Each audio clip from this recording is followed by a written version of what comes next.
soy la sexta de 10 hermanos. Mi niñez se desarrolló una niñez tranquila. Y mi papá, mi mamá nos inculcaron pues los valores cristianos, podría decirle, ¿no? De la iglesia tradicional. Nosotros siempre éramos de irnos a misa, de buscar al Señor, ¿no? Muchas veces todas las cosas que nosotros hacíamos era pedirle al Señor, pero nos enseñaron mal.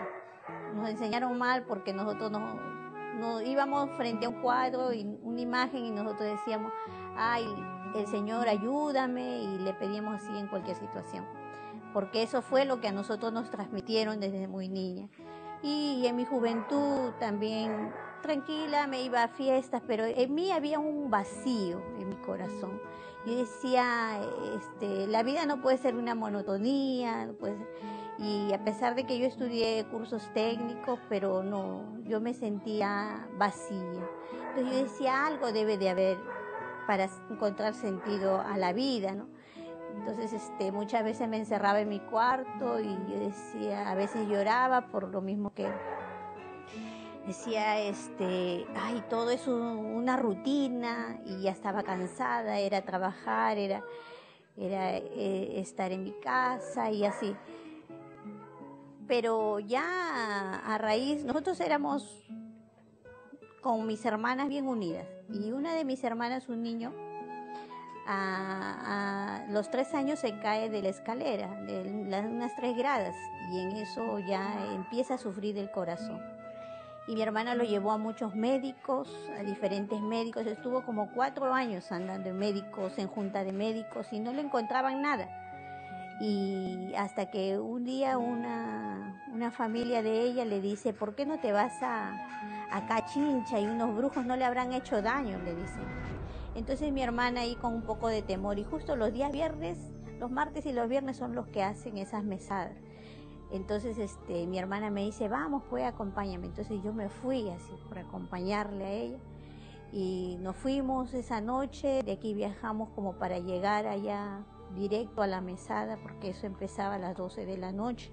Entonces nosotros salimos un día viernes y llegamos a esa dirección, y todo ese día nos amanecimos ahí.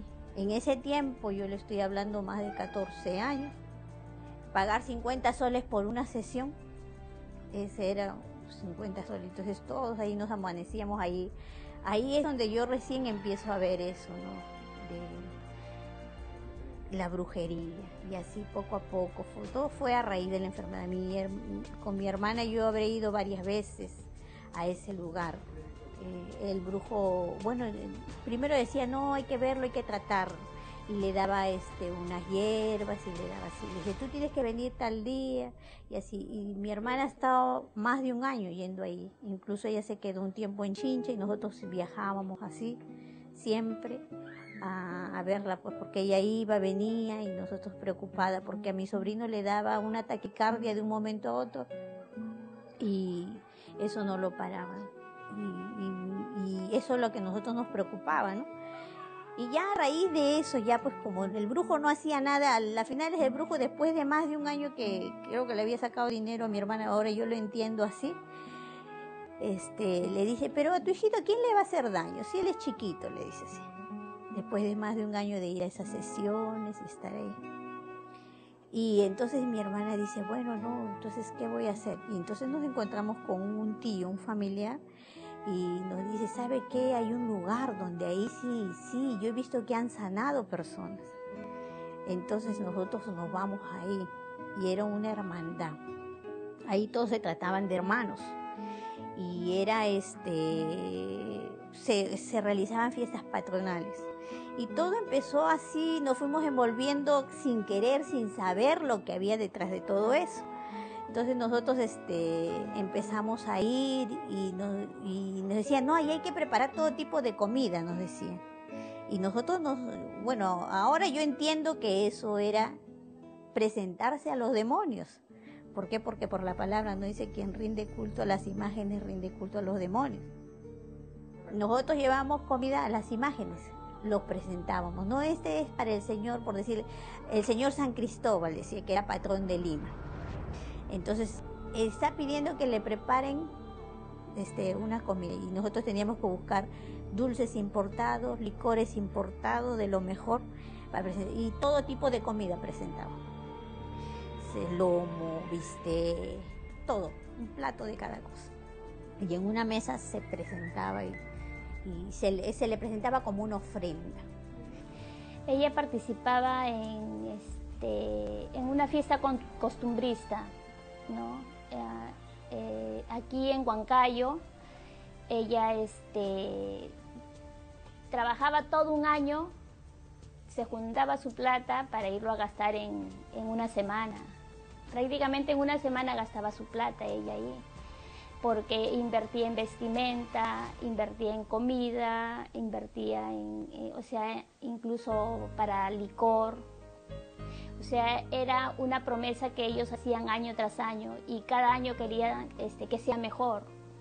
Pero yo le decía, ¿por qué a ustedes les gustan ir de fiesta? Trabajamos todos los años ustedes para que vayan a fiesta, juntan su plata, pero ahí ves fiesta para señores, decía, pero no sé, ustedes verán eso. Y la fiesta central que era de San Sebastián era el 20 de enero. Y nosotros unos 3 o 4 meses antes nosotros nos preparábamos para bailar. Nosotros bailábamos la chonguinada. Se salía un grupo de 12 personas, entre mujeres y varones, nos presentábamos disfrazados y allá en la punta, que es allá en Huancayo, hay una iglesia, donde que ahí nosotros íbamos y desde que era 3 días de fiesta, 3 días de baile que hacíamos. Nosotros lo presentamos, o sea, como en sacrificio para ese santo. Nosotros desde que entrábamos a ese lugar, a nosotros decían a tal hora tienen que venir y presentarse acá en la iglesia. Y nosotros íbamos y se celebraba una misa y ahí estaban los santos vestidos y había mayordomo y nosotros desde que entrábamos a la iglesia nosotros entrábamos de rodillas y muchas veces las rodillas nos sangraban y todo y así nosotros. Pero a nosotros nos hacían entender que ese era un sacrificio que nosotros lo hacíamos para el santo. Y nosotros en todo lugar donde nosotros hemos ido a buscar, nosotros decíamos que estábamos buscando a Dios. Aparentemente eso era, porque nosotros desconocíamos. Las fiestas eran baile y tomadera. Tomadera, ¿por qué? Porque tú te ibas a un lugar y en la mesa te servían licor. Terminabas de comer ahí y el dueño de la casa te invitaba más licor. Yo también fui a esas fiestas costumbristas, ¿no? También, también he bailado, sí he participado, he visto cómo te exigían ahí a que tomes.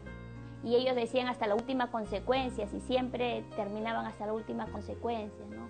Nosotros empezamos a hacer, nos comprometimos a bailar sin saber de que eso uno tenía que hacerlo por 7 años como un sacrificio. Y a nosotros nos dijeron ahí de que no nos podíamos retirar porque cualquier cosa nos podía pasar. Entonces nosotros por temor seguíamos, ¿no? Pero son 7 años y ya. Y yo, cuando yo me enteré de eso, yo ya llevaba 2 años bailando ahí. Entonces, por ese temor, y como nosotros habíamos visto, era un lugar donde era un cuarto pequeño, oscuro, donde no entraba nada de la luz, había puras imágenes, había una mesa, había una persona que nosotros le decíamos Camayo, que era la persona que se comunicaba con los espíritus. Ahora yo entiendo que son los espíritus, son los demonios. Y yo me acuerdo que cuando un día entramos, una hermana, porque ahí nos tratábamos de hermanas, ella le pregunta por su abuelita que había muerto. Y le dice, todos estábamos ahí orando, rezábamos el Padre Nuestro, rezábamos el Ave María y las oraciones de esos santos. Pero a nosotros nos habían dicho que nos aprendamos el Padre Nuestro al revés y el Ave María al revés. ¿Para qué? Para que nosotros espantáramos los demonios. Eso nos habían dicho, los espíritus malos.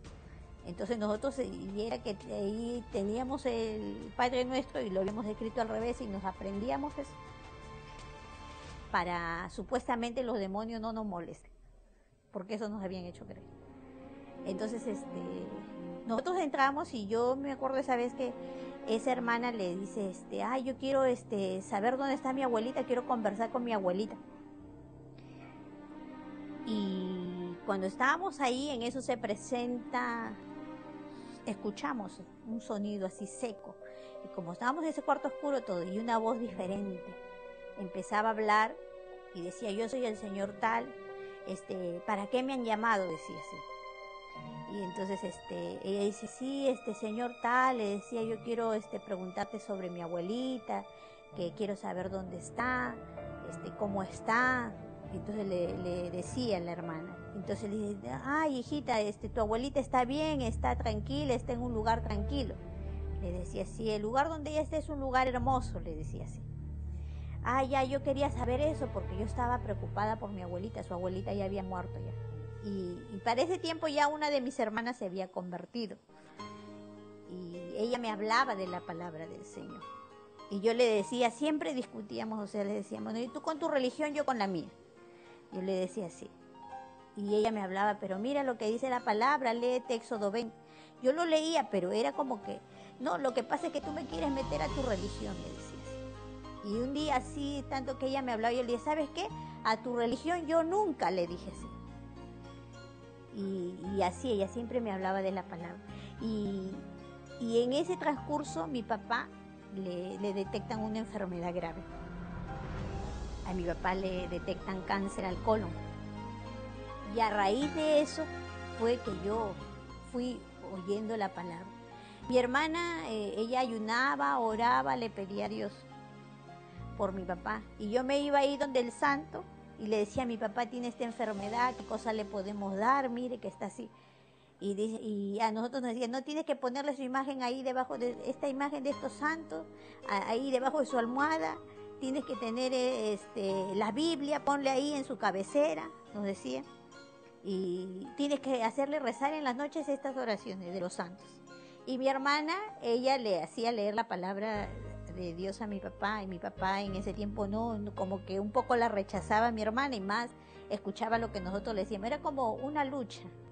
Mi hermana queriéndonos hacer conocer al Dios verdadero y la verdad, ¿no? Que está en su palabra, y nosotros contendiendo con, no, que hay que leer las oraciones de los santos, hay que orar a los santos, y nosotros decíamos así.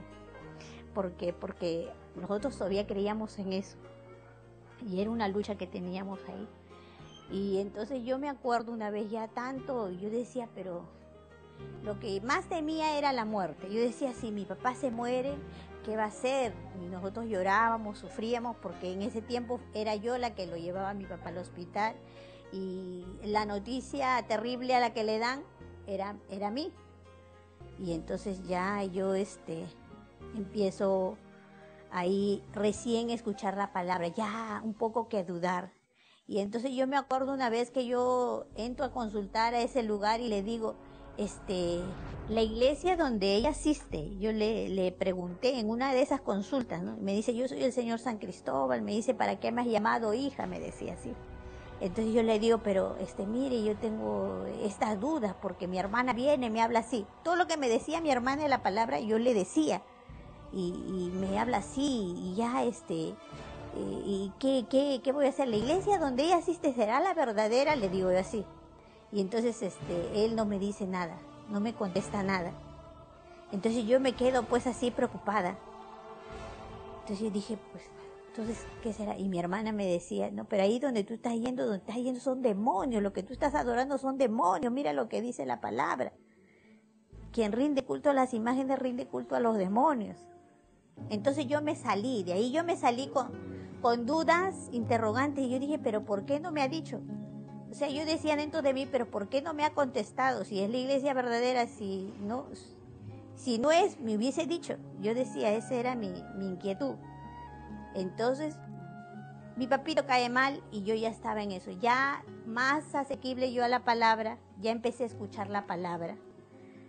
Y yo así, cuando ya mi hermana me decía, pero busca a Dios. Pero mi temor era que yo decía, si me salgo de ese lugar, el temor era de que si me pasaba algo a mí o le pasaba a alguien de mi familia, ese era el temor. Entonces, por eso que yo dudaba, y yo decía, ¿y ahora qué voy a hacer? Pero aún mi alma quería buscar a Dios, quería las cosas de Dios, pero mi cuerpo se resistía. ¿Ve? Y mi papá caía mal, estaba ahí mal, y yo lloraba, y yo decía, ¿ahora qué voy a hacer si mi papá se muere? No, ya ni los santos donde yo he estado no han podido hacer nada. Entonces, estaba en una lucha. Y yo llegaba acá, Dios permitió que se abriera la obra acá, se iniciara acá, y siempre me hablaban de la palabra de Dios. Pero cuando yo estaba delante de ellos, yo me mostraba fuerte. Yo no quería que ellos supieran que yo anhelaba las cosas de Dios. Porque ese era, mi alma quería. Y Dios ya iba tratando con mi vida. Una vez yo me acuerdo, Dios me muestra en un sueño y me llamaba por mi nombre.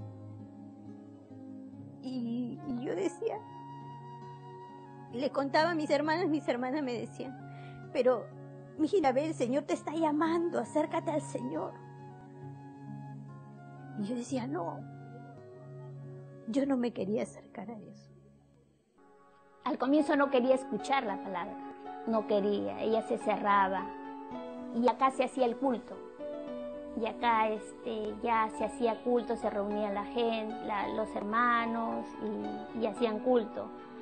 Y yo bajaba de mi cuarto y yo me escondía detrás de la cocina a oír la palabra, a oír. Pero yo no quería que mis hermanas me vieran, porque yo decía, tanto tiempo yo he contendido con ella, le he dicho tú con tu religión, yo con la mía, y yo no quería, yo me resistía.